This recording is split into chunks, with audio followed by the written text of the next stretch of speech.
It basically represents the Himalayan mountains on a floating island, which is the island of Kaua'i itself. So almost Himalayas and Kaua'i mixed together in this water of life flowing through. And there's infinite eyes that is above us, representing the great creator that is watching everything. And then there's a prayer, Om Mani Padme Hum, Om Mani Padme Hum, that is floating above here. That it represents all the 6 different realms of Tibetan Buddhism, of 6 different realms of existence. There's me with long hair riding a yak, just floating in the sky too. But yeah, it's still a work in progress. My name is Mingmar Dorji Sherpa. I was born and raised in the foothills of Mount Everest. I moved to America when I was 12 years old. And when I moved to America, I moved to Colorado, where I grew up with a Native American friend of mine. And we both did a lot of cultural exchanges and teaching each other about each other's cultures. And then me and him both decided to move to Kaua'i when we were 19 years old. And then we met a Hawaiian brothers and sisters over here. So it's been a journey of connecting with different tribes and different cultures and exchanging each other's knowledge passed down from our elders.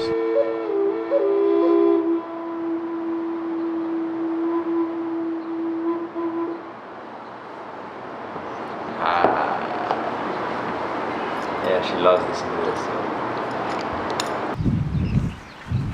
How blessed, huh?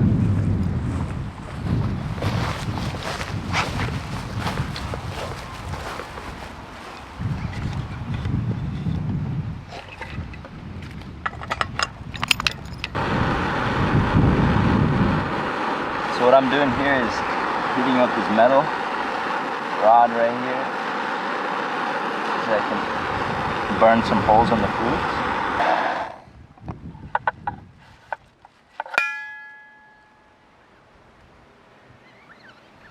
For me, the instruments are almost like an extension of ourselves.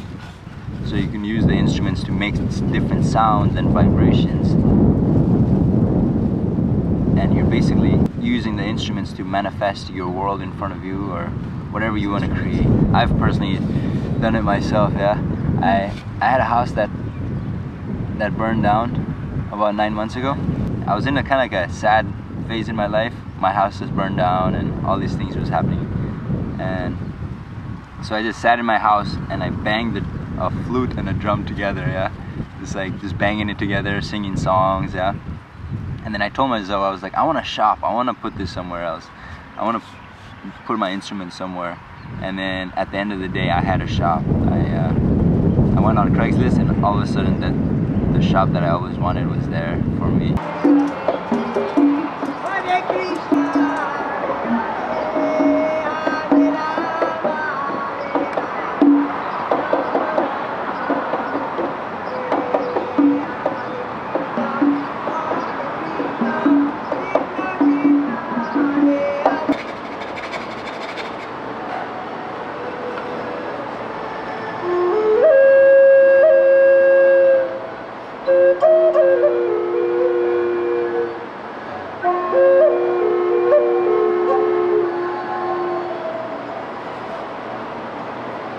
This is my shop.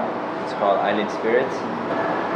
It's basically to represent the collective of all of us coming together and expressing ourselves through music, through different creation, different arts. A little dream tunnel, leaf basket. I love to create all kinds of things, yeah. Ever since I was a little kid, just making all types of random things out of clay, out of wood, out of whatever I can find. I always knew I was going to create a lot of things, and I needed a place to put all my creations. So yeah, the shop is the story of that.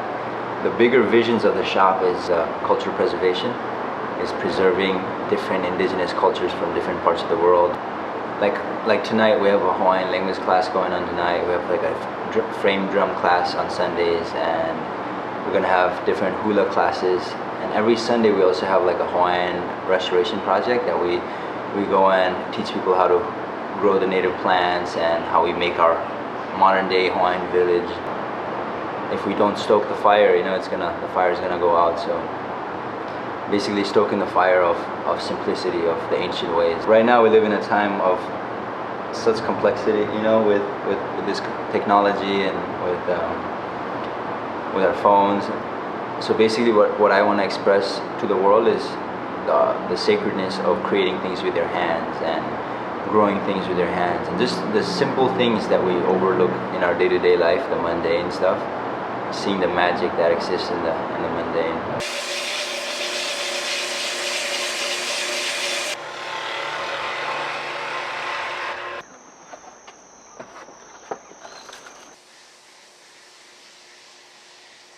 This is my new baby Kaua'i. It means the moon in my language, and it means the sun in the Hopi language, yeah? The Hopi Indian. Kaua'i.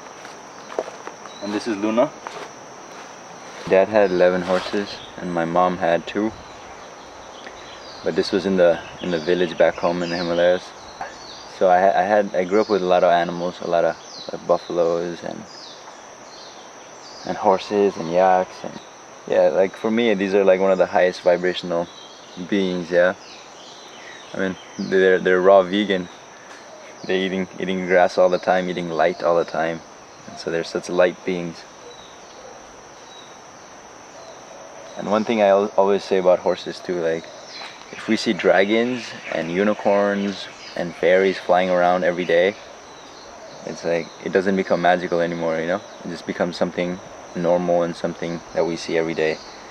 And with these horses, they're so magical, you know? As soon as this was the only horse that existed on this earth, yeah, then it becomes more special and becomes something magical, you know, out of a fairy tale, yeah.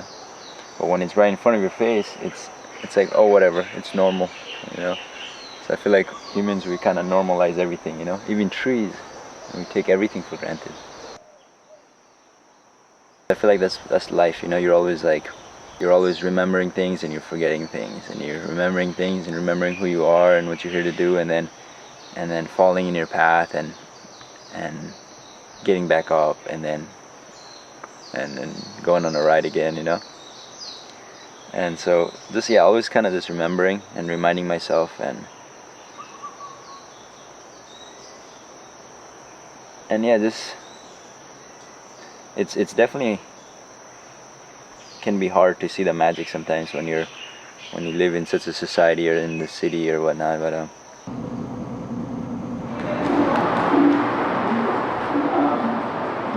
it's like this Tibetan, almost like a ukulele, but it's made with like a rabbit fur, but it has such a beautiful sound. I want to start making those too and start sharing all the different ancient Tibetan instruments too, yeah, the instruments that has been lost over time.